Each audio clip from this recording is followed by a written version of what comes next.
ஆண்டவருடைய பரிசுத்த நாமம் மகிமைப்படுவதாக. ஆண்டவராகிய இயேசு கிறிஸ்துவ நாமத்தினால உங்கள் யாவரையும் வாழ்த்தி வரவேற்கிறேன். இந்த நாளில் கூட நாம் தியானத்திற்கொண்டு எடுத்துக்கொள்ளப்பட்ட வேத பகுதி நீதிமொழிகள் 10வது அதிகாரம் 22வது வசனம். கர்த்தரின் ஆசீர்வாதமே ஐஸ்வர்யத்தை தரும், அதனோட அவர் வேதனையை கூட்டார். அப்படின்னா என்னங்க? ஆண்டவருடைய ஆசீர்வாதம் நமக்கு ஐஸ்வர்யம். ஐஸ்வர்யம்னா என்னன்னு தெரியுமா? பணம், சொத்து, காரு, பங்களா, இது எல்லாத்தையும் என்ன தருமா? கர்த்தருடைய ஆசீர்வாதம் தரும். ஆசீர்வாதம்னா என்னன்னு தெரியுமா? பெரியவங்ககிட்ட ஆசீர்வாதம் வாங்கிக்கோங்க அப்படின்னு சொல்லியிருக்கீங்களா? அப்படி கேள்விப்பட்டிருக்கீங்களா? சொல்லுவாங்க, பார்த்துருக்கீங்களா? ஒரு கல்யாண நாள், ஒரு பிறந்த நாள் அப்படி வரும்போது என்ன சொல்லுவாங்க? பெரியவங்ககிட்ட போய் ஆசீர்வாதம் வாங்கிக்க. அவங்க ஆசீர்வாதம்னா ஒரு தட்டு நிறைய எடுத்து கொடுப்பாங்க. அந்த ஆசீர்வாதம்னு ஆசீர்வாதம் எப்படி பண்ணுவாங்க? பொருளாக கொடுப்பாங்களா? இல்லை ஒரு கிஃப்ட் கொடுத்து இதாங்க ஆசீர்வாதம் அப்படிம்பாங்களா? இல்லை பணமாக கொடுத்து இதாங்க ஆசீர்வாதம் சொல்லுவாங்களா? எது ஆசீர்வாதம்? வாயில் வார்த்தையில் இருந்து என்ன செய்யுங்க? நீ நல்லா வாழணும், தீர்க்காயுசா இரு, குறையில்லாமல் வாழ்ந்திருப்ப, சுகமாக இருப்ப, அப்படி வாயில் வார்த்தையை சொல்லி என்ன செய்வாங்க? ஆசீர்வதிப்பாங்க. ஆனால் நிறைய பேர் ஆசீர்வாதம்னா பணம், பொருள், சொத்து, காரு, பங்களா, படிப்பு, திறமை, இதையெல்லாம் ஆசீர்வாதம் நினைக்கிறாங்க. இல்லை இல்லை, இதையெல்லாம் கொண்டு வர்றது ஆசீர்வாதம். ஒரு பெரியவங்க, வயசில் மூத்தவங்க வாயிலிருந்து சொல்லப்படுற வார்த்தையே அந்த குழந்தைகளுக்கு, அந்த பிள்ளைகளுக்கு நல்லதாக வந்து பலிக்கும்னு சொன்னால் ஆண்டவருடைய ஆசீர்வாதம் அது எப்படிப்பட்டதா இருக்கும்? ஒரு மாறி போகிற, மறிச்சு போகிற, இல்லாமல் போகிற ஒரு சாதாரண மனுஷங்களுடைய சொன்ன வாயிலிருந்து பிறந்த ஆசீர்வாதமே அந்த பிள்ளைகளை, அந்த தலைமுறையை ஆசீர்வதிக்கும்னு சொன்னால், வானத்தையும் பூமி படைத்த கர்த்தராகிய ஆண்டவருடைய ஆசீர்வாதம் என்பது அது நிலையானது, அது நிரந்தரமானது, அது தலைமுறை தாண்டி தலைமுறையா அதை நிற்கும். அப்ப அந்த ஆசீர்வாதம் எங்க?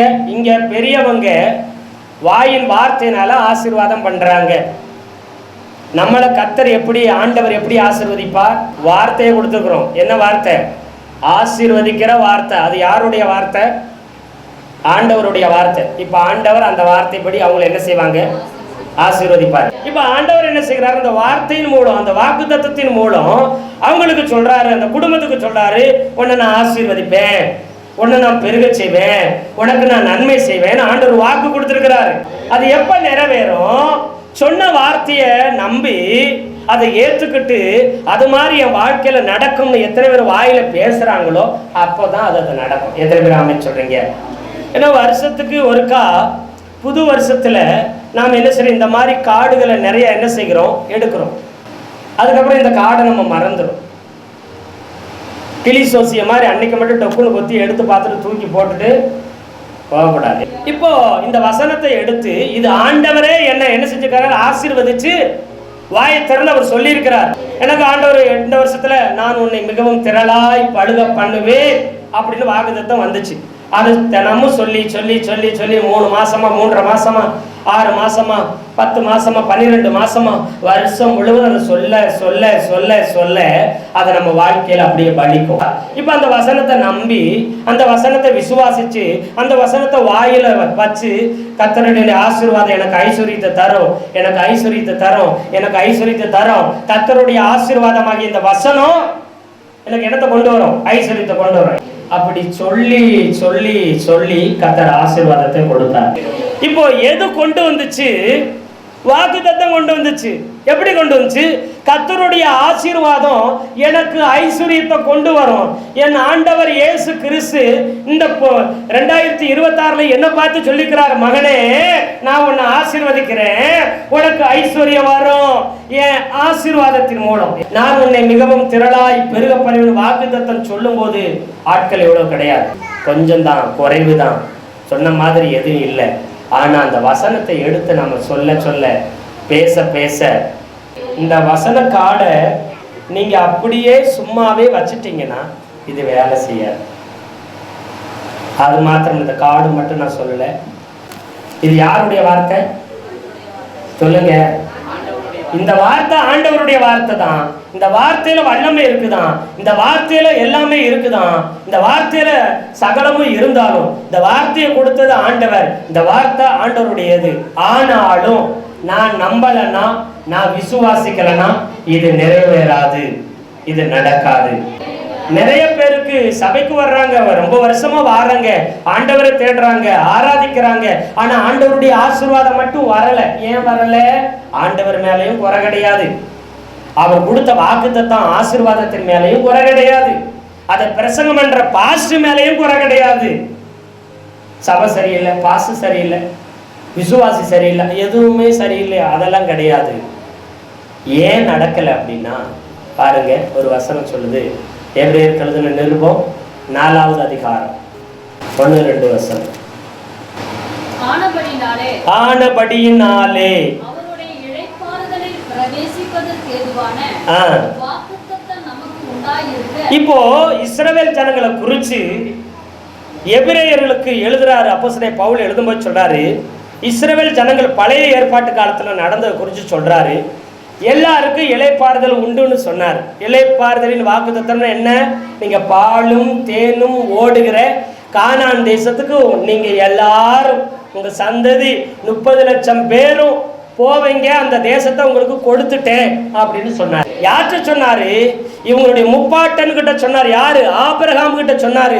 ஆபிரகாமுக்கு ஒரு பையன் கூட பிறக்கல, அப்பவே சொல்லிட்டாரு, இவங்க தேசமா நாடா ஒரு பெரிய லட்சக்கணக்கான ஜனங்களா பெருகிறதுக்கு முன்னாடியே 400-500 வருஷத்துக்கு முன்பதாகவே சொல்லிட்டாரு, இந்த தேசத்தை உங்களுக்கு கொடுத்துட்டேன், கானான் தேசத்தை கொடுத்துட்டேன், பாலும் தேனும் ஓடுகிற தேசம் உங்களுக்கு சொந்தமா கொடுத்தேன்னு சொன்னாரு. அப்படி சொல்லிட்டாரு. எல்லாருக்கும் அந்த வாக்குத்தத்தம் சொந்தமா இருக்க. வாசிங்க தொடர்ந்து.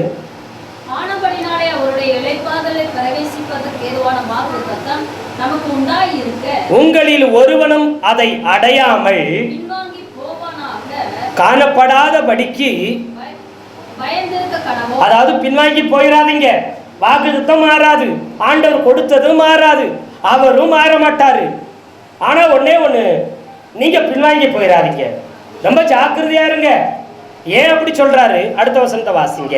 ஏனெனில் சுவிசேஷம் அவர்களுக்கு அறிவிக்கப்பட்டது போல நமக்கும் அறிவிக்கப்பட்டது. அப்படின்னா என்ன அர்த்தம்னா, சுவிசேஷத்தை அறிவிச்சாங்களா.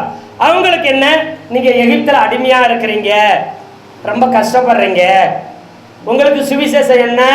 ஒரு ரட்சகன் வருவார், அதான் மோசே, அவ வந்து உங்களை விடுதலையாக்கி கொண்டு போய் பாலும் தேனும் ஓடுற கானான் தேசத்துல விடுவாங்க, நீங்க அடிமையா இருக்க மாட்ட, விடுதலை ஆகிருவ, ஆண்டவருடைய பிள்ளையா சுதந்திரமா போய் கானான் தேசத்துல வாழுவ, உனக்கு ஒரு தேசத்தை கொடுப்பேன், உன் சந்ததி எல்லாம் நல்லா இருக்கும். இதுதான் உங்களுக்கு சுவிசேஷம்.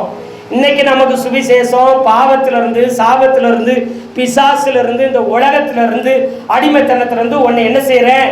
நான் விடுதலை ஆக்குறேன், உன்னை ரட்சிக்கிறேன், உன்னை காப்பாத்திட்டேன், நரகத்துக்கும் பாதாளத்துக்கும் எல்லா தண்டனைக்கும் உன்னை காப்பாத்திட்டேன், உனக்கு பரலோகம் வச்சிருக்கிறேன், நீயும் உன் சந்ததிக்கெல்லாம் நான் இதை கொடுக்குறேன் அப்படின்னு ஆண்டவர் சொல்லிட்டார். ஆனா நாம நம்பலன்னா, விசுவாசிக்கலன்னா அதை அடைய முடியாது. எப்படி அடைய முடியாது? இவங்க நம்பல. என்ன நம்பல? ஆமா, வாக்குத்தத்தம் பண்ண பாலும் தேனும் ஓடுற கானான் தேசத்துக்கு போறதுக்குள்ளே சொல்றாங்க, நாங்க அதுக்கு அங்க போறதுக்குள்ள நாங்க எகிப்துல இருந்தா நல்லா இருக்கும், எங்களால அங்க போக முடியாது, எங்களால சுதந்திரிக்க முடியாது. 12 பேரை வேவு பார்க்கறதுக்கு கானான் தேசத்துக்கு அனுப்புறாங்க, மோசே அனுப்புறாரு. 12 பேர் போய் அந்த நாட்டை சுத்தி பாக்குறாங்க. ஆண்டவர் கொடுக்க போற நாடு எப்படி இருக்குது, நாம நம்ம பிள்ளைங்க, நம்ம சந்ததி, நம்முடைய வம்சம் எப்படி வாழுவோம் அப்படியெல்லாம் போய் சுத்தி சுத்தி பாக்குறாங்க. பார்த்துட்டு 2 பேர், ஒரு திராட்சை கொலை, திராட்சை கொத்துன்னு சொல்லுவாங்க பார்த்தீங்களா, அந்த காலத்தில் கிட்டத்தட்ட ஏறக்குறைய 3400 வருஷத்துக்கு முன்னாடி அவங்க ஒரே ஒரு திராட்சை கொலையை, திராட்சை கொத்தை 2 பேர் தூக்கிட்டு வராங்க. ஒரு குச்சியை குறுக்க கட்டி ஒரு திராட்சை கொத்தை அறுத்து அதில் கட்டி இந்த தோல்லையும் அந்த தோல்லையை வச்சு முன்னாடி பின்னாடி சுமந்துட்டு வராங்க. நம்ம திராட்சை கொலையை வாய் திறந்து ஒரே அமுத்துரும், இப்போ வர்றதில்லாம் இவ்வளோதான் இருக்கும் அப்படின்னு போட்டால் ஒரு வாய்க்கில் போயிடும். ஆனால் ஒரு ஆள் உயரத்துக்கு இருந்திருக்கு அன்னைக்கு. அப்படிப்பட்ட தேசம். மாதுளம்பழம் பார்த்தீங்கன்னா ஒரு மாதுளம்பழம் 1/2 கிலோ, 1 கிலோ, 2 கிலோ வரைக்கும் இருக்குமா, அவ்வளோ பெருசாக எங்கள் விளைச்சல் விளையும். அப்போது அவ்வளவு ஆசீர்வாதமான தேசத்தை கொடுக்கிறார். அவங்க அந்த ஆசீர்வாதத்தை பார்க்கல, அந்த நாட்டை பார்க்கல, அங்க இருக்கிற மனுஷனை பார்க்குறாங்க. யாரை பார்க்கணும்? ஆண்டவர் சொல்லிட்டாரு, உனக்கு இந்த வெள்ளை கோயில உனக்கு தான் பட்டா போடுத்தாரன் போ அப்படின்னு சொல்லிட்டாரு வச்சுங்களேன். நீங்க ஆண்டவரே நான் வாடகை வீட்டில் தான் இருக்கிறேன், ஆண்டவரே வாடகை கூட கொடுக்க முடியல, ஆண்டவரே என் பாடு என்னைக்கு தான் தீரப்போது ஆண்டவரேன்னு புலம்பக்கூடாது. அடுத்து என்ன சொல்லணும்? சொந்த வீடு என்ன செஞ்சிட்டீங்க? சொந்த இடத்த எனக்கு கொடுத்துட்டீங்க. இப்போ ஆண்டவரே எனக்கு ஆசீர்வாதத்தை தருவேன், ஐஸ்வர்யத்தை தருவேன்னு சொல்லிட்டீங்களே, 5 காசுக்கு வழி இல்லையே ஆண்டவரே, நான் போய் எங்க ஐஸ்வர்யம்? சும்மா வசன காடு தெரியாம எனக்கு வந்துருச்சு, யாருக்காச்சும் மாத்தி விட்டுறேன் ஆண்டவரே அப்படின்னு சொல்ல முடியுமா? ஒண்ணுமே இல்லை. ஆனா வசனம் சொல்லுது உனக்கு எல்லாமே இருக்குன்னு. நல்ல கவனமா கவனிங்க. 4 வருஷத்துக்கு முன்னாடி ஆண்டவர் உனக்கு வீட்டை கட்டுவேன்னு சொன்னார். கர்த்தர் உனக்கு வீட்டை கட்டுவேன்னு சொன்னார். கட்டுவேன்னு சொல்லும் போது 500 ரூபா 1000 ரூபா கூட கிடையாது. நான் வீடு கட்டுவேன்னு நினைச்சு கூட பார்க்கல. அந்த வாக்குத்தத்தம் வந்ததுக்கு வரை நம்பி ஜெபம் பண்ணோம். அப்போ பிரதமர் ஐயா திட்டத்தில் என்ன செஞ்சுங்க? வீடு கட்டுறதுக்கு எங்களுக்கு சாங்ஷன் ஆச்சு. ஆல்ரெடி வீடு பல ஓடு போட்ட வீடு தான் இருக்குது, முன்னாடி நிறைய இடம் இருக்குது. பிரதமர் திட்டத்தில் அந்த வீடு கட்டுறதுக்கு கவர்மெண்ட்டில் அலாட் ஆகிருக்குன்னாங்க. அது வரைக்கும் எத்தனை தடவை நாங்கள் முயற்சி எல்லாம் செஞ்சோம். பழைய வீடை ஓடை இடிச்சிட்டு மேலே காங்கிரீட் போடலாம், அதுக்கே தரலை, கிடைக்கல, வாய்க்கல. அப்பயும் அதுக்கு சேர்க்கறது கூட வழி இல்லை, ரொம்ப கஷ்டம். அந்த நிலைமையில் இருக்கிறோம். ஆனால் இப்போ வாக்குத்தத்தம் வந்திருக்குது எனக்கு, நான் உனக்கு ஒரு வீட்டை கட்டுவேன் அப்படி சொன்னார். இந்த வசனத்தை சொல்லி ஜெபம் பண்ணிட்டு நான் இருந்துட்டேன். எப்படியோ கட்டுவார், எந்த காலமாவது கட்டுவார், ஒரு 20 வருஷம் கழிச்சு ஆண்டவர் கட்டுவாராட்டு இருக்குது அப்படின்னு சொல்லி. ஆனால் இப்படி ஒரு திட்டம் வந்துச்சு, நாங்கள் எதிர்பார்க்கவே இல்லை. அப்புறம் நாங்கள் அந்த ஒர்க் ஆர்டர் பேப்பர்லாம் வாங்கி வச்சுட்டோம். ஆனால் கட்டுறதுக்கு கையில் ஒன்றுமே இல்லை. ஒரு 2 மாதம் 3 மாதம் இந்த ஒர்க் ஆர்டர் பேப்பரை வாங்குறதுக்கே நாங்கள் படாத பாடுபட்டு வாங்கிட்டோம். எல்லா பேங்க் பேலன்ஸை 0 ஆக்கி வாங்கிட்டோம். வாங்கினதுக்கப்புறம் பார்த்தா ஒரு செங்கல் வாங்க கூட வழி இல்லை. அவங்க கவர்மெண்ட்லேருந்து வர்றாங்க, என்னப்பா ஒர்க் ஆர்டரை முதலால் வாங்கிட்டு வீடு கட்டுறேன்னு சொல்லிட்டு நீ வாடு பேப்பரை வச்சுட்டு சுற்றிட்டு இருந்தால் என்ன பண்ணுறது? சீக்கிரமாக வேலையை ஆரம்பிங்கன்னு சொல்லி அவங்களே நூல் பிடிச்சி என்ன செஞ்சாங்க, பொடியெல்லாம் போட்டு இந்த அளவுக்கு குறைஞ்சது நீங்கள் வீடு கட்டியே ஆகணும்னு கோலப்பொடி எடுத்து அப்படியே போட்டு ரவுண்டு போட்டு அப்படியே அளந்து நீங்களாம் போட்டு போயிட்டாங்க. கட்டியாகணும் அடுத்த தடவை வரும்போது விட்டாங்க. இப்படி ஒரு நெருக்கம். கர்த்தர் வழியை திறந்தார். ஒரு என்ன செஞ்சோம், வீடு கட்டுறதுக்கு ஏசப்பா உதவி செஞ்சார். ஆனால் ஒன்றுமே இல்லை, கையிலையும் ஒன்றும் இல்லை, பையிலையும் ஒன்றும் இல்லை, பேங்க் பேலன்ஸும் ஒன்றும் இல்லை, வருமானத்துலையும் ஒன்றும் இல்லை. ஆனால் வாக்குத்தத்தம் மட்டும் இருந்துச்சு. திருமண காரியத்தில் என்னுடைய வாழ்க்கையில் அப்படித்தான் கர்த்தர் செஞ்சார். எதுவுமே இல்லை. திருமண காரியத்தை கர்த்தர் வாக்கு கொடுத்தா அதன்படி கர்த்தர் நடத்தி முடிச்சார். இந்த வருஷம் வாக்குத்தத்தம் கொடுத்தா அதன்படி கர்த்தர் செஞ்சுட்டு இருக்கிறார். எந்த அளவு நீங்க விசுவாசத்தை வசனத்தை நம்புறீங்களோ அந்த அளவு நடக்கும். மேல அந்த வசனத்தை வாசிங்களே. சுவிசேஷம் அறிவிக்கப்பட்டது போல உங்களுக்கு கானான் தேசம் இருக்கிறது மாதிரி உங்களுக்கு பரலோகம் இருக்குது அப்படின்னு சொல்லி அங்க வாக்குத்தத்தம் இருக்குது. கேட்கிறவங்க எப்படி கேட்கிறாங்கன்னா விசுவாசம் இல்லாம கேட்கிறாங்க. பிரசங்கம் பண்ணது யாரு? மோசே, பெரிய பிரசங்கியாளர் பிரசங்கம் பண்றாரு. சொன்ன வசனம் யாருடையது? ஆண்டவருடையது. வானத்து பூமி படைச்ச கர்த்தருடையது, மாறவே மாறாது, அது அப்படியே நடக்கும். கர்த்தருடைய வார்த்தை சொன்னது கர்த்தர். மோசே மூலம் பெரிய பிரசங்கி மூலம் பேசுறாரு. ஆனா கேட்டவங்க எப்படி கேட்கிறாங்க? விசுவாசம் இல்லாமல் கேட்டார்கள். எப்படி கேட்டாங்களா? விசுவாசம் என்ன அர்த்தம்? அதாவது காணப்படாதவை, நிச்சயம். கண்ணுல பார்க்கல, இன்னும் நமக்கு இல்லை, ஆனா நம்புறது. எல்லாம் இருக்குது. இங்க ஒரு பொருள் இருக்குது, இதை நம்புறியா அப்படி கேட்டா கண் இருக்குது, பாக்குறீங்க, இருக்கிறத நம்பணும்னு அவசியமே இல்லை. ஆமாவா இல்லையா? ஒண்ணு இங்க ஒண்ணுமே இல்லை, இங்க கர்த்தர் ஒண்ணு நிறைய கொடுத்துருக்கிறாரு அப்படின்னா என்ன ஒண்ணுமே இல்லையே, ஏமாத்துறீங்களா அப்படி கேட்போம். பார்த்தீங்களா? விசுவாசனா என்னன்னா இப்ப இல்லை, ஆனா அது உங்களுக்காகவே வைக்கப்பட்டிருக்கிறது. இப்ப ஒன்று இல்லை, ஆனா இன்னும் உங்களுக்காக இருக்கிறது. அதுதான் விசுவாசம். காணப்படாதவைகளின் நிச்சயம். நிறைய நேரத்தில் கர்த்தர் சொல்லும் போது எதுவுமே இல்லை. எக்ஸாம்பிளுக்கு சொல்றேன் பாருங்க, புரிஞ்சுக்கும்படி சொல்றேன் பாருங்க. ஆபிரகாமுக்கு ஆண்டவர் சொல்றாரு, எப்பா உன்னை பெரிய ஜாதி ஆக்க போறேன். அப்படியா? கர்த்தருக்கு சோத்திரம். அவருக்கு சொல்லும்போது 11வது அதிகாரத்தில் சாராய் மலடியா இருந்ததுனால் பிள்ளை இல்லாமல் இருந்தால் இருக்கு. ஏப்பா மலடியா இருந்தால் பிள்ளை இல்லை, பிள்ளை இல்லைன்னா மலடி தெரிஞ்சதானே அப்படிங்கலாம். ஆனால் எபிரேய ஒரிஜினல் பழைய மொழிபெயர்ப்பில் என்ன சொல்லுதுன்னா, சாராளுக்கு கர்ப்பப்பையே இல்லாமல் இருந்ததுனால பிள்ளை இல்லை, பிள்ளை இல்லாதனால அவள் மலடின்னு சொன்னாங்க.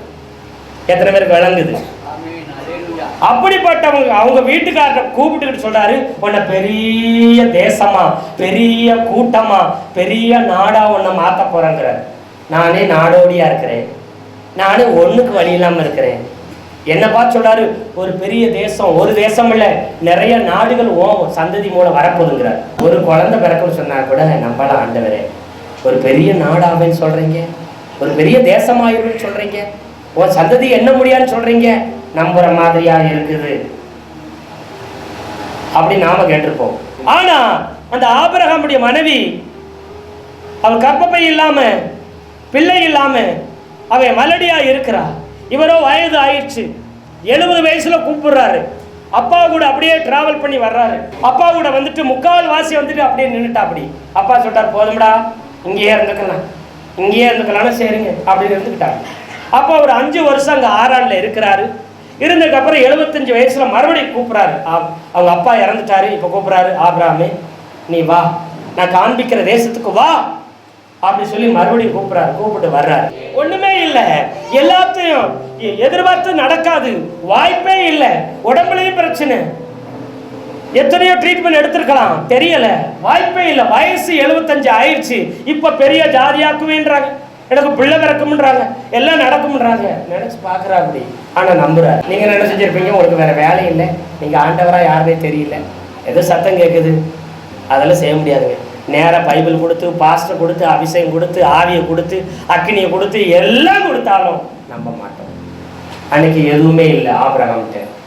ஆனா ஒன்னே ஒன்று அவன்கிட்ட விசுவாசம் இருந்துச்சு, அவன் சத்தத்தை அப்படியே நம்பணும். இன்னைக்கு நாம மாதம் ஒரு வாக்கு தத்தம், தினம் ஒரு வாக்கு தத்தம், வாரம் ஒரு வாக்கு தத்தம், வருஷம் ஒரு வாக்கு தத்தம், வாழ்நாள் வாக்கு தத்தம், எத்தனையும் கொடுத்தாலும் என்ன செய்யறோம், பைபிளுக்கு அடியில் அப்படி சைடில் வச்சிடும். இல்லைன்னா என்ன செய்யறோம், பாக்கெட்டு காலாண்டர் பைக்கிலே வச்சு சுற்றிக்கிட்டு காலாண்டரை மட்டும் பார்ப்போம். நல்ல வேலை பாஸ்டர் காலாண்டரோட கொடுத்தாரு. இந்த பாஸ்டர் கஞ்சாம்பட்டி பாஸ்டராக இருக்கிறாரு, ரொம்ப சின்னதாக கொடுத்துட்டாரு. 2 பக்கமும் வசனத்தை வச்சு நான் என்ன பண்ண போறேன். ஒரு சில பின்னாடி காலாண்டர் வச்சிருப்பாங்க, அதுக்காக பைக் வச்சிருக்கேன். சார் நான் நினைப்பேன், ரொம்ப ரொம்ப விசுவாசம், ரொம்ப ஆண்டவரே சோத்திரம், உங்கள் வார்த்தையை பையிலே வச்சுட்டு சுற்றுறாங்கன்னா என்னங்க பிரதர், அப்படியே வாக்குத்தத்தை பைக்கிலே வச்சு சுற்றுறீங்களே, இந்த வருஷம் உங்களுக்கு வாக்குத்தத்தை என்ன, நான் யாரை பார்த்தாலும் அப்படி கேட்பேன். ஒரு சிலர்லாம் எடுப்பாங்க, பைக்கில் தானே இருக்கேன், பஸ்ஸுக்குள்ள தானே எடுத்து, அடாடாடா நான் கூட அப்படி வச்சது இல்லையே அப்படின்னு நான் நினச்சிக்கிறேன். எடுத்துட்டு ஆமாம் இன்னைக்கு தேதி என்ன, தேதியா, அதுக்கு தான் எங்கள் பாசு கொடுத்துக்கிறாரு. பின்னாடி என்ன செய்யுதுங்க, காலண்டரே இருக்குது. இவ்வளோ பெரிய காலண்டர் தூக்கி அலைய முடியுமா? செல்லை எடுத்துக்கிட்டு காலண்டர் எங்கே தேட முடியுமா? இதில் டாக்குன்னு எடுத்துருக்காங்க, இத்தனை தேதி இன்னைக்கு கிழமை அப்படி பார்த்துக்கலாம். நிறைய பேருக்கு காலண்டர் எது கொடுக்குறாங்க தெரியுமா? சோத்திரம் சோத்திரம் சோத்திரம் சோத்திரம் சோத்திரம், கர்த்தர் உன்னை ஆசீர்வதிப்பார், அல்லேலூயா அல்லேலூயா அல்லேலூயா பைபிள் படிச்சுட்டாங்க. என்னதுங்க, ஒவ்வொரு நாளுக்கு ஒரு அந்த காலண்டரை பார்த்தீங்கன்னா தெரியும், ஒவ்வொரு நாளுக்கு கீழேயும் ஒரு வசனம் இருக்கும். ஒரு வசனத்தை மட்டும் படிச்சுட்டு பைபிள் படிக்க தேவையில்லை, வாக்குத்தத்த ஆசீர்வாதத்தை தேட வேண்டிய அவசியம் இல்லை. அந்தந்த நாளுக்கு ஒரு வசனத்தை மட்டும் படிச்சுட்டு போயிடலாம். இப்போ இது கொடுத்தது எதுக்கு தெரியுமா? கர்த்தர் உங்களுக்காக வாக்குத்தத்தம் பண்ணியிருக்கிறார். அதான் வாக்குத்தத்தத்தை ப்ராமிஸ் பண்றாரு. என்ன ப்ராமிஸ்? இந்த வருஷத்துல உனக்கு இந்த வசனத்தின்படி உனக்கு செஞ்சு முடிச்சிருவேன். இது கிளி எடுத்தது கிடையாது, இது நீயா தேடி எடுத்தது கிடையாது. கர்த்தர் உனக்கு நேரா அனுப்புன வாக்கு தத்தம். நீ நம்பும் போது அப்படியே நடக்கும், அப்படியே நிறைவேறும், ஒண்ணு கீழே விழாது.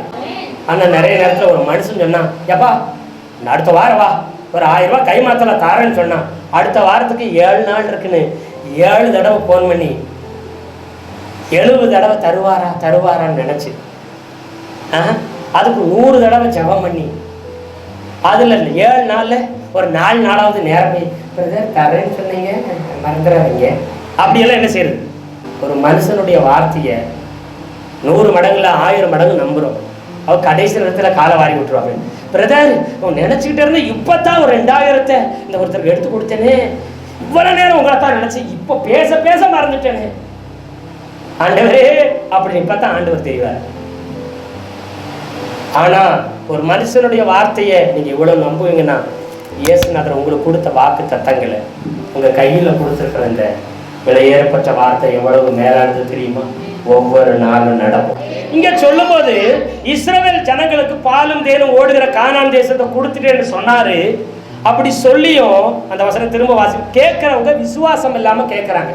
நிறைய பேர் சந்தேகம் வரும், என்ன சர்ச்சில் வாரவங்க அவங்க மட்டும் ரொம்ப நல்ல டாப்ல இருக்கிறாங்க, ஏன் நாங்களும் அதே பாஸ்டர், அதே சர்ச்சு, அதே ஆராதனை, அதே பிரசங்கம், அதே பைபிள், அதே ஆண்டவர், அதே ஜபம், அதே அபிஷேகம், அதே அந்நிய பாஷை, ஆனா அவங்க மட்டும் டாப்ல இருக்கிறாங்க, நாங்க மட்டும் வந்த வண்ணமாவே இருக்கோம், ஏன்? கேட்டவர்கள் பிரசங்கத்தை, சத்தியத்தை, வாக்குத்தத்தத்தை, ஆண்டவருடைய வார்த்தையை ஆண்டவர் மேல விசுவாசத்தோடு கேட்காம, ஆமா சின்ன பையனா இருக்கிற டவுசரமா இருக்கிறார், இவரெல்லாம் பேசி என்னத்தை நடக்க போகுது, பேர வயசு கூட இல்லை அப்படிம்பாங்க ஒரு சில ஆட்கள். பெரிய மனுஷன் பாஸ்டா இருந்தா அவர் பேசினா ஏதோ அனுபவசாலி சத்தியம் பேசுவார், சின்ன பையன் இப்போ பேசல, என்ன பேசுற வார்த்தை யாருடைய? ஒரு சிலர் ஆள் அளந்துக்கிட்டே இருப்பாங்க, இன்னைக்கு என்ன பண்றாரு பார்க்கலாம், ஆள் அளந்து பார்த்துட்டு போய்கிட்டே இருப்பாங்க, அவங்க வாழ்க்கை அளந்த மாதிரியே தான் இருக்கும். ஒரு சிலர் வந்து தூங்கு தூங்கு பாலானி, இயேசுநாதரே தூங்குறதுக்கு பாட்டு பாடுங்க, ஒரே ஜனம் கிறிஸ்தவ ஜனம் தான். ஆனா ஃபாதர் பண்ணார், தூங்காமல் ஜெபிக்கும் வரும் தாங்கப்பா அப்படின்னு பாடிக்கிறார். நாம இந்த பாட்டை எப்போ பாடுவோம் தெரியுங்களா? முழு இரவு ஜபத்துல வந்து என்ன செய்வோம், நைட்டு ஜபத்துல, கண் விழிப்பு ஜபத்துல மட்டும் தூங்காமல் ஜெபிக்கும் வரும் தாங்கப்பா அப்படி சொல்லி ஜபம் பண்ணுவோம். ஆனா நீங்க ஒவ்வொரு தடவும் ஜபம் பண்ணணும், ஜபத்துல நல்ல தூக்கம் வரும், பிரசங்கத்துல நல்ல தூக்கம் வரும். ஏன் தெரியுமா? யாருடைய வார்த்தையை நீங்க கேட்கக்கூடாது தெரியுமா? யார் வார்த்தையை கேட்கக்கூடாது? இயேசுநாதருடைய வார்த்தையை நீங்க கேட்க, பாட்டு பாடணுமா, பாடிக்க பாடிக்க பாடிக்க பாடிக்க, ஆராதிக்குமா நல்லா குதிச்சுக்கோ குதிச்சுக்கோ குதிச்சுக்கோ, அபிஷேக் நேரம் நிறைஞ்சு ஃபேனை கூட உடச்சுக்கோ உடச்சுக்கோ உடச்சுக்கோ, துள்ளணுமா நல்லா துள்ளிக்கோ துள்ளிக்கோ, உருண்டுக்கோ உருண்டுக்கோ உருண்டு. ஆனா பிரசங்கத்தை மட்டும் என்ன செய்யாது, என்ன செஞ்சிரு, தூங்கிடு. அப்பா இன்னைக்கு ஆவியில நிறைஞ்சு சும்மா பரலோகமே இறங்கி வந்துருச்சு. அடுத்து பார்த்தா இந்த அம்மா இந்த ஐயா பரலோகத்துக்கே வேறுவார், ஏன் ஆவியில் நிறைஞ்சிட்டாங்க, அவ்வளோதான், அந்த டயர்டில் அப்படியே தூங்கிடுவார். இப்போ இவங்க வாழ்க்கை எப்படி இருக்கும்? தூங்குன மாதிரிக்கே இருக்கும். பாஸ்ட் சரியில்லை, என்ன பிரசங்கம் பண்றாரு, எனக்காக நல்லா பாஸ்டிங் போட்டு 40 நாள் ஜெபம் பண்ணாம இருந்திருக்கிறார் அந்த பாஸ்டர், அவங்களுக்கு நல்லா ஜெபம் பண்ணி பாராட்டுறதுக்கு நல்லா இருக்கிறாங்க, எங்களுக்காக ஜெபம் பண்றதே இல்லையாட்டுருக்கு, அதான் எங்க வாழ்க்கை இப்படி இருக்குது. நிறைய பேர் சொல்றாங்க, இல்லை இல்லை இல்லை நீங்க தூங்குனீங்க, இப்போ உங்க வாழ்க்கை துக்கமாவே இருக்குது, கஷ்டத்தான், நீங்க ஜெபம் பண்ணணும். ஆண்டவரே நான் கர்த்தருடைய வார்த்தையை கேட்கும்போது தூங்கக்கூடாது, கர்த்தருடைய வார்த்தை ஆண்டவர் பேசுறாருன்னு அந்த பயபக்தியோட அந்த வார்த்தையை நேரா என் மண்டைக்குள்ள என் இருதயத்துக்குள்ள கொண்டு போய் அதை என் வாயில வச்சு என் வாயை திறந்து சொல்லுவேன். ஆண்டவர் சொல்லிக்கிறார், இந்த மாசத்துல கர்த்தருடைய ஆசீர்வாதம், ஆண்டவர் சொல்லிட்டாரு என்னை ஆசீர்வதிப்பார், அதனால ஐஸ்வர்யம் வரும், அந்த ஐஸ்வர்யத்துல வேதனை இருக்காது, பெருக்கு இருக்கும், அதுல சந்தோஷம் இருக்கும், அதுல மகிழ்ச்சி இருக்கும், அதுல நிம்மதி இருக்கும், அதுல உயர்வு இருக்கும், அதுல மகிமை இருக்கும். அப்போ கர்த்தருடைய வார்த்தை இங்க வந்துச்சுன்னா இருதயத்தின் நிறைவு, வசனம் சொல்லுது இருதயம் நிறைஞ்சிட்டா வாயில அப்படியே பேசுவீங்களா. எது இப்போ உங்களுக்கு ஒரே கடன் பிரச்சனையா இருக்குன்னு வச்சுங்களேன், அவங்களோட போனீங்கன்னா அவங்க எதை பேசுவாங்க தெரியுமா? அது உள்ள இருந்து என்ன வரும், உள்ளமெல்லாம் கடனால நிறைஞ்சிருக்குது, எண்ணமெல்லாம் கடனால நிறைஞ்சிருக்குது, வாயெல்லாம் கடனா வரும். இந்த கடன் இருக்குது, அந்த கடன் இருக்குது, சொந்த கடன் இருக்குது, பந்த கடன் இருக்குது, எந்த கடன் இருக்குது, மகளிர் கடன் இருக்குது, குழு கடன் இருக்குது, வீட்டு கடன் இருக்குது, காட்டு கடன் இருக்குது, நாட்டு கடன் இருக்குது, ஏட்டு கடன், அதை படிப்பு கடன் இருக்குது, இதவே தான் பேசுவாங்க. ஆமாவா இல்லையா? வியாதி உள்ளவங்கள்ட்ட போங்களே, பிரதர் உங்களுக்கு அப்படியே தாடியெல்லாம் நரைச்சிக்கிற மாதிரி இருக்குது, மீசையெல்லாம் நரைச்சிச்சாட்டு இருக்குது, கிட்டத்தட்ட 40 பக்கம் நெருங்கிட்டீங்களாட்டு இருக்குது. ஆமா, எப்படி உங்களுக்கு தெரியும்? தெரியுத, ஏன்னா 40 தானே வந்துச்சு சுகரு, 40 தானே வந்துச்சு சர்க்கரை, உங்களையும் நீங்களும் வந்துட்டீங்களாட்டு இருக்குது, பார்த்து 40 என்ன செஞ்சிருங்க சொல்லுங்க. அதுக்காக நீங்க இதை சாப்பிடுங்க, அதுக்காக இதை குடிங்க, அதுக்காக இப்படி இருங்க, ஓடுங்க, தாண்டுங்க, குதிங்க, இதவே தான் பேசிட்டு இருப்பாரு. யாரு? வியாதி உள்ளவர். ஆமாவா இல்லையா? இப்ப இருதயமெல்லாம் உங்களுக்கு வியாதியா நிறைஞ்சிருக்குது. வாயிலெல்லாம் என்ன வரும்? வியாதி பத்தி தான் வரும். இப்போ நமக்கு நிறைஞ்சிருக்க வேண்டியது என்ன தெரியுமா? நமக்கு கொடுத்த ஆண்டவர் கொடுத்த வாக்கு தத்தம். ஆண்டவர் சொன்ன வாக்கு கொடுத்த செய்வன் சொன்னது உள்ள நிறைஞ்சிருந்தா வாயை திறந்து பேசும். இப்ப ஆபிரகாம் பெரிய ஜாதி ஆயிடுவேன், நீ ரொம்ப பெரிய ஜாதி ஆவன்னு சொன்ன வாய்ப்பே இல்லை. இவன் வாயை மாத்தணும். எதை மாத்தணுங்க? ஆக புது வாயை செட் பண்ண முடியும். அப்ப என்ன செய்யறாருன்னு ஆபிரகாம் கவனிச்சு பாருங்க. 99 வயது ஆகுது. கிட்டத்தட்ட 30 வருஷம், 29 வருஷம், 24 வருஷம் சொல்லுவாங்க. ஏறக்குறைய 29 வருஷமா 70ல இருந்து இந்த வாக்கு தத்தம் வந்திருந்தாலும் 29 வருஷமா நடக்கல. ஏன்னா இவன் வாய பேச்ச மாத்தல. கேட்கறாங்க, அங்க ஒரு பெரிய கோடீஸ்வரர் இருக்கிறாரு ஆபிராம், உயர்ந்த பெரிய தகப்பன், உயர்ந்த தகப்பன் அவர் பேருக்கு அர்த்தம். பெரிய கோடீஸ்வரர் இருக்கிறாருங்க, பாவான பிள்ளை இல்லைங்க. பெரிய கோடீஸ்வரி அம்மா இருக்குதுங்க, பாவம் உங்களுக்கு பிள்ளை இல்லைங்க. ஐயா உங்களுக்கு எத்தனை பிள்ளை? எனக்கு பிள்ளை இல்லைங்க. எத்தனை பேரங்க? எனக்கு பிள்ளையே இல்லைங்க. எங்க பேரன் கேத்தி. வேலைக்காரங்க சொல்றாங்க, எங்க ஓனருக்கு குழந்தையே இல்லைங்க. வேலைக்காரி சொன்னாங்க, எங்க அம்மாவுக்கு குழந்தையே இல்லை, பாவம் இவ்வளவு சொத்து இருந்து என்ன புண்ணியம், அதை வாழ்றதுக்கு ஆடுறதுக்கு ஒரு குழந்தை இல்லையே. இப்ப ஊரே பேசுது, உலகமே பேசுது, உறவுகள்லாம் பேசுது. ஏன்? ஆபிராமே பேசுறாப்படி, சாராலே பேசுறாப்படி, சாராயே பேசுது. வேலைக்காரங்க, வேலைக்காரி, அடிமை, வந்தவன், தெரிஞ்சவன், போனவெல்லாம் பேச பிள்ளை இல்லை, பிள்ளை இல்லை, பிள்ளை இல்லை. பேசி பேசி 29 வருஷமா பிள்ளைய காணும். இப்ப வாயை மாத்திரம் என்ன செஞ்சார் பார்த்தீங்கன்னா, ஆபிரகாம்னு மாத்திட்டார். ஆபிரகாம்னா நிறைய நாடுகளுக்கு நீ அப்ப, நிறைய பிள்ளைகளுக்கு இல்ல, நிறைய தேசங்களுக்கு, நிறைய நாடுகளுக்கு நீங்க அப்பா. நீ அப்பாவாகிற. ஒரு ஆளுக்கு 2 ஆளுக்கு இல்ல, பல லட்சம் பல கோடி ஜனத்துக்கு நீ அப்பா. அவருடைய பேரவே மாத்திட்டாரு. இங்க வரதாயி, நீ பிள்ளை இல்லை பிள்ளைங்கிறதுல உன் பேரையை மாத்துறேன். நீ பல தேசங்களுக்கு நீ அம்மா, அப்படி பேரை மாத்திட்ட. இப்ப யாராச்சும் பழைய பேரை கூப்பிட்டா நிறுத்து நிறுத்து நிறுத்து, என் பேர் அந்த பேர் இல்லை, இப்போ நிறைய நாடுகளுக்கு நிறைய தேசங்களுக்கு நான் அப்பேன், இதான் என் பேரு ஆபிரகாம். வாயில சொன்ன நடக்குமா? ஆண்டவருடைய வார்த்தையை உங்க வாயில வச்சு பேசுனா அற்புதம் நடந்தே தீரும். காற்றையும் கடலையும் பார்த்து இறையாத அமைதியா இருன்னு வாயின் வார்த்தையை தான் சொன்னாரு. இல்லைன்னா நில்லு, காற்றையும் கடலையும் ஒரு வழி பண்றேன்னு நான் சொல்லிட்டு இருந்தாரு, இல்ல மணி கட்டிட்டா இருந்தாரு. பிசாசு ஓடணும், பிசாசு உள்ளவனை கூப்பிட்டு வந்துட்டு பிசாசு ஓடதை பார்த்துட்டு பிசாசுக்கு பிடிச்சவங்க வந்து நிக்கிறாங்க, அவங்களை பார்த்து வாய் போறையா போவையா போறையா அப்படியெல்லாம் சொல்லலை. அவர் சொன்னார், உன்னை விட்டு அளப்பளிக்காம உடனே வெளியேறு அப்படி வாயில தான் சொன்னார். சொன்னோன்னு என்ன செஞ்சிருச்சு? வியாதி சுகமானாலும் வாயிலே நீ சுகமானப்போ விசுவாசம் ஒண்ணு வாயில தான் சொன்னார், சுகம் ஆயிடுச்சு. இப்போ அற்புதம் நடக்கும், அதிசயம் நடக்கும், உனக்கு ஆசீர்வாதம் வாயில தானே சொன்னாரு. அது மட்டும் ஏன் நடக்காதுங்கிறீங்க? நான் பிரதர் நல்ல தகுதியில பிரதர், குப்பை பிரதர், தூசி பிரதர் அப்படின்னா குப்பையில தான் இருக்கும். அப்புறம் என்னைக்கு கோபுரத்துக்கு வர்றது? அவர் மகாராஜா, அவர் ராஜாதி ராஜாவா இருக்கிறார். அவருடைய பிள்ளை நானும் ராஜா. அப்ப வாயில சொல்ல வைக்கிறாரு. அவன் சொல்லுகிறான். அப்ப ஊரெல்லாம் சொல்லுது, இப்ப அவர் பேரு தேசங்களுக்கெல்லாம் அப்பாவான், இவங்க தேசங்களுக்கெல்லாம் அம்மாவான், தேசங்களுக்கெல்லாம் அப்பாவான். இது இப்ப நாடு ஃபுல்லா ஒரே பேச்சு. பேச இவங்களும் பேசினாங்க, மற்றவங்களுக்கு பேச வச்சார் ஆண்டவர், பேரை மாத்தினார். அப்படியே இன்னைக்கே போய் என் பேரை நான் மாத்திரேன், கோடீஸ்வரன் கோடீஸ்வரின்னு மாத்திரேன், அப்படி பேரெல்லாம் மாத்திராதீங்க.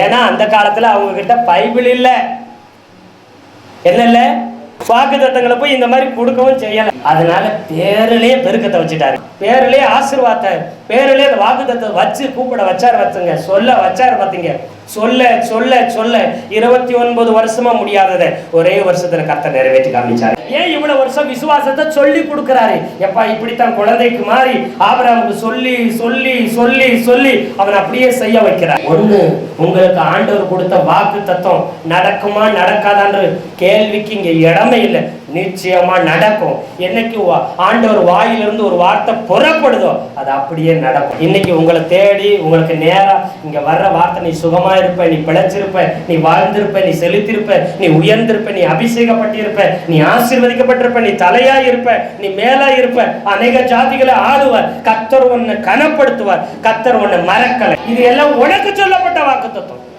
இதெல்லாம் யாருக்கு சொன்னது? ரோட்ல போறவங்க, தெருவில் வரவங்களுக்குமா இந்த வசனம்? இந்த பைபிள் யாருக்கு? ஆலயத்துக்குள்ள வந்து ஏசப்பாதான் என் அப்பா, என் தெய்வம், என் கடவுள் எல்லாம் அவர் தான். இது என்னைக்கு நான் தூக்கணும், இதில் இருக்கிற எல்லாமே எனக்குரியது. இது எல்லாமே முழு உலகத்தில் உள்ள ஆசீர்வாதம் இதுக்குள்ள அடங்கியிருக்கு. இது எல்லாமே உங்களுக்கு எனக்குரியது. எல்லாம் படைச்சது எங்க அப்பா. ஆனா ஏன் கிடைக்கல? நான் நம்பல. கேட்குறோம், நம்பிக்கை இல்லாம, விசுவாசம் இல்லாம கேட்டாங்க. எபிரேயர் 4:2 திரும்ப வாசிங்களே. வாக்குத்தத்தம் வசனம் அவங்களுக்கு சொல்லப்பட்ட போது அவங்களுக்கு மாதிரி நமக்கும் ஆண்டவர் சொல்லி வச்சிருக்கிறாரு. கேட்கிறவங்க விசுவாசம் இல்லாம கேட்டாங்க. அவர்கள் கேட்ட வசனம் அவர்களுக்கு பிரயோஜனப்படவில்லை. கேட்ட வசனம் பிரயோஜனப்படல. பாலும் தேனும் ஓடுற கானான் தேசத்தை தருவேன்னு சொல்லியிருந்தாரு. இவங்க சொல்லிட்டாங்க, அங்க இருக்கிறவங்க எல்லாம் பெரிய பெரிய ராட்சதர்களா இருக்கிறாங்க. ராட்சதர்கள்னா சூரர்கள், அசூரர்கள் மாதிரி எல்லாம் 10 அடி 12 அடிக்கு இருக்கிறான். நான் பார்க்கறதுக்கு வெட்டுக்கிளி மாதிரி இருக்கேன். அந்த தேசத்துல வெட்டுக்கிளி சாப்பிட்டுக்கிறாங்க. யோவான் வெட்டுக்கிளியும் காட்டுத்தேனும் சாப்பிட்டாருன்னு இருக்குது. ஆனால் நம்ம பாசல் சொன்னா லெக் பீஸ் மாதிரி இருக்கிறேன். அவன் பார்க்கறதுக்கு அவன் கோழியா தாட்டு இருக்கிறான். 10 அடி 12 அடி. நான் கொசுறு மாதிரி இருக்கேன், வாயில போட்டு முழுகிற மாதிரி. நான் போய் அவன் நாட்டை, அவனுடைய தேசத்தை, அவனுடைய இடத்தை நான் ஜெயிக்க முடியுமா? அவன்கிட்ட சண்டை போட்டு ஜெயிக்க முடியுமா? அப்படி சொல்லி சொல்லி சொல்லி 40 வருஷம் வனாந்தரத்திலே அலைஞ்சு கிட்டத்தட்ட பல லட்சம் பேர் சொன்னபடியே செத்துட்டாங்க. ஏன்னா அங்கே போனால் செத்துருவேன் நாங்கள். அது எங்களுக்கு கிடைக்காது. நாங்கள் அந்த தேசம் எங்களுக்கு கிடைக்காது. ஆண்டவர் சொன்னார், உனக்கும் உன் பிள்ளைகளுக்கு உன் வம்சத்துக்கு உன் தலைமுறைக்கு இதை கொடுத்துட்டேன்னு சொன்னார்.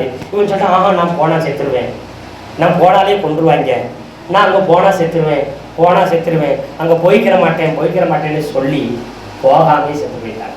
இது பாஸ்டரும் காரணம் கிடையாது, ஆண்டவர் வசனமும் காரணம் கிடையாது, ஆண்டவரும் காரணம் கிடையாது. இந்த ஜனங்க சொன்னாங்க, ஆண்டவர் கொடுத்தேன்னு சொன்னால் இல்லை, எங்களுக்கு இல்லைன்னு சொன்னாங்க. அதன்படி ஆயிடுச்சு. ஆனால் 2 பேர் சொன்னாங்க, எளிதில் ஜெயிச்சிடலாம், ஈஸியாக பிடிச்சிடலாம் அப்படிங்கிறான். அவன் பெரிய மனுஷனை பார்க்கல, அந்த நாட்டை பார்க்கல, அங்கே இருக்கிற இராணுவத்தை பார்க்கல, அங்கே இருக்கிற எந்த ஜனத்தையும் பார்க்கல. ஆண்டவர் சொன்ன வசனத்தை மட்டும் பார்த்தாங்க. ஈஸியாக பிடிச்சிக்கலாங்க அப்படின்னு சொன்னாங்க பாருங்க.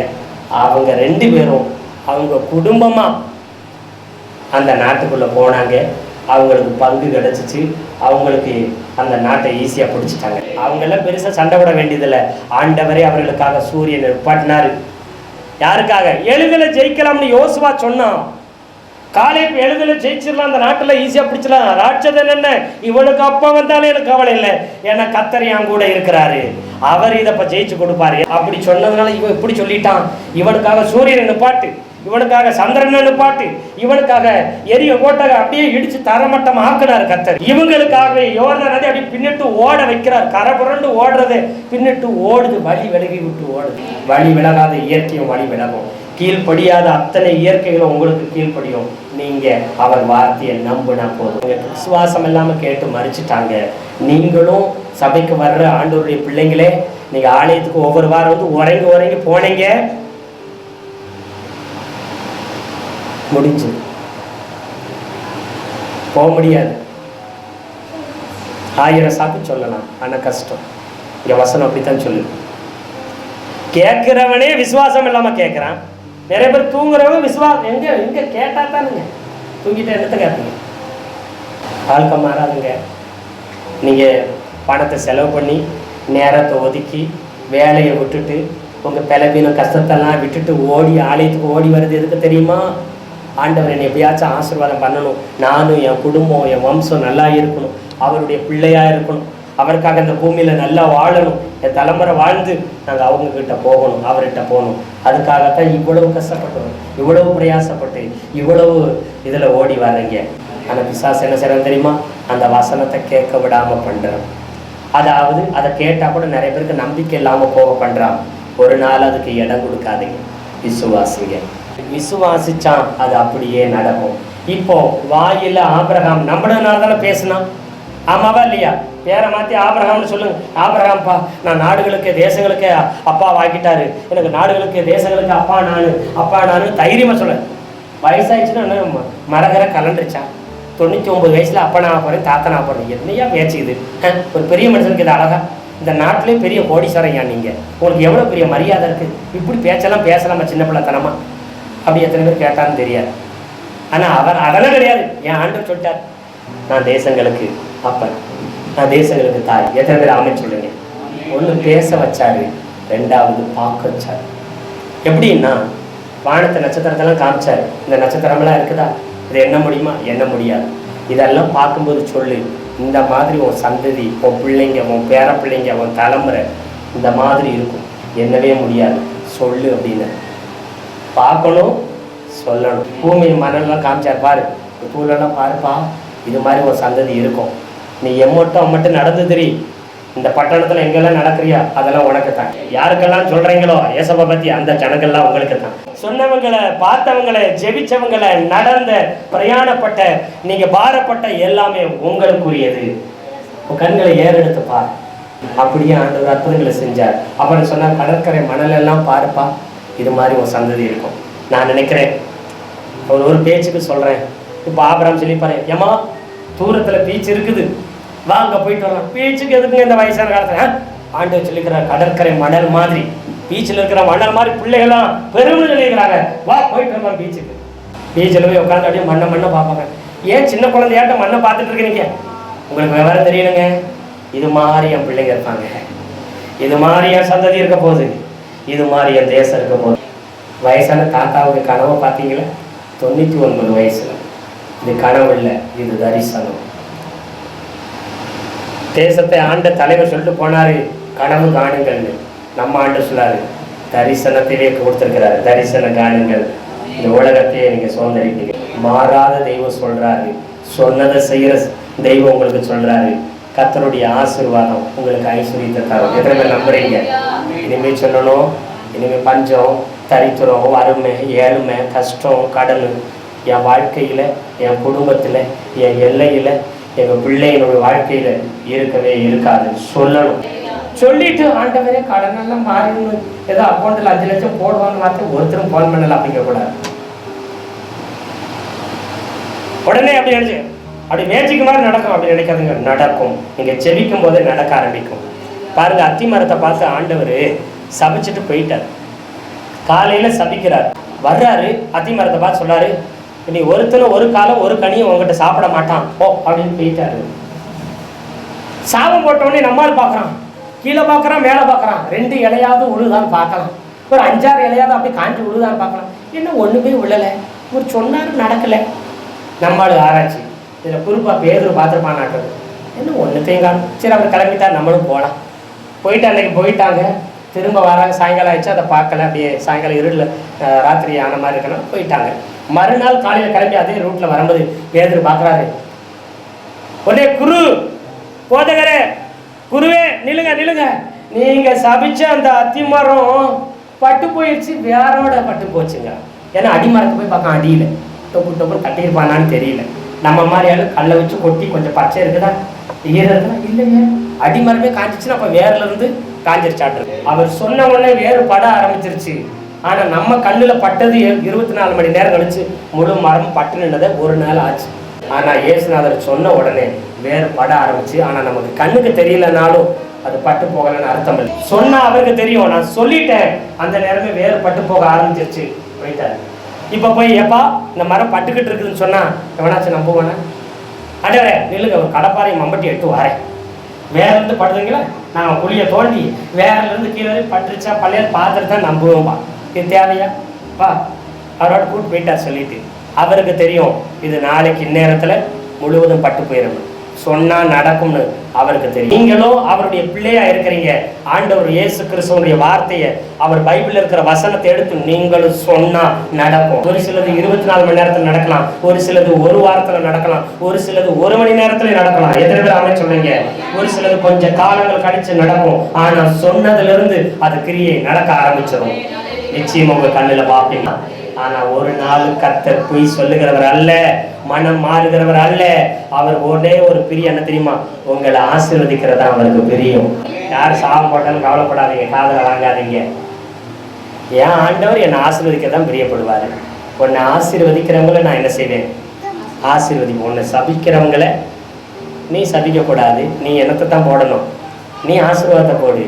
கர்த்தர் சொல்லுகிறார், கர்த்தருடைய ஆசீர்வாதம் உனக்கு ஐஸ்வர்யத்தை கொண்டு வரும். அதில் ஒரு வேதனை இருக்காது. காடு வாங்கினேன், வீடு வாங்கினேன், சொத்து வாங்கினேன், சம்பாத்தியம், உயர்வு, பணம், சுகம், நீங்கள் எது உங்களுக்கு கர்த்தர் கொடுத்துருந்தாலும் அதில் வேதனை இருக்காது. கர்த்தர் கொடுத்த பிள்ளையில வேதனை வருமா? ஆண்டவர் கொடுத்த பிள்ளை மூலம் வேதனை வருமா? வராது. அது ஆண்டவரால் ஆசீர்வதிக்கப்பட்ட பிள்ளை.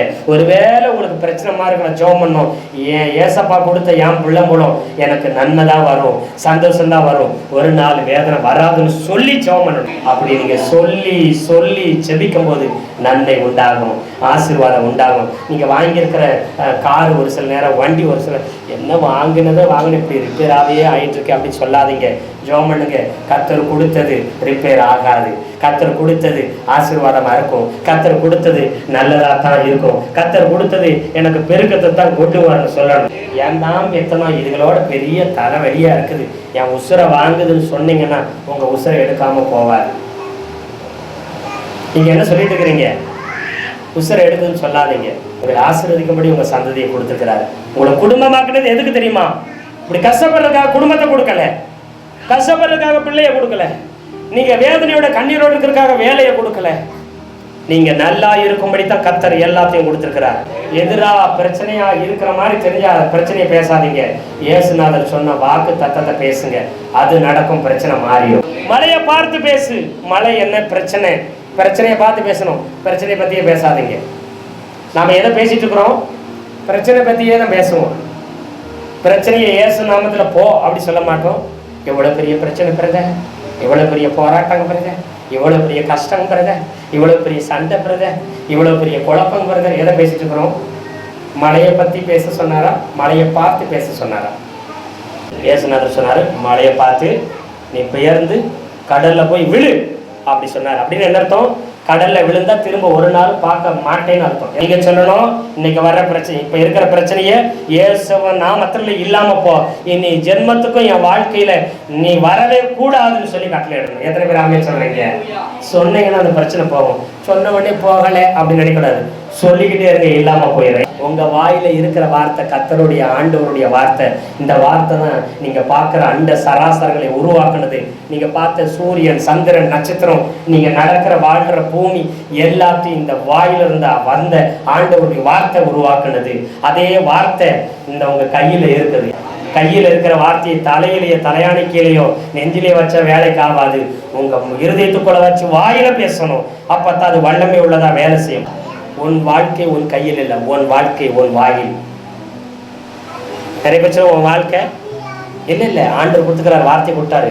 உங்க வாழ்க்கையில உங்க வாயில ஆண்டவருடைய வார்த்தை பேசுங்க, உங்க வாழ்க்கை சிறந்ததா இருக்கும். ஆண்டவர் இந்த மாதம் உங்களை ஆசீர்வதிப்பேன்னு சொல்லிட்டாரு. இந்த மாசம் முடியறதுக்குள்ள எனக்கு நன்மையை கொடுத்தாருங்க, உயர்வு கொடுத்தாருங்க, பெருக்கத்தை கொடுத்தாருங்க, நன்மையானது நடந்துச்சுங்க, பொருளாதார ஆசீர்வாதம் வந்துச்சுங்க, பண உயர்வு வந்துச்சுங்க, சுகம் உண்டாச்சுங்கன்னு நீங்க சாட்சி சொல்வீங்க. அதை அப்படியே திரும்ப திரும்ப சொல்லி ஜெபம் பண்ணுங்க. கர்த்தர் தாமே இந்த வார்த்தையில கொண்டு நாம் ஒவ்வொருத்தரையும் ஆசீர்வதிப்பாராக. ஆமென், ஆமென்.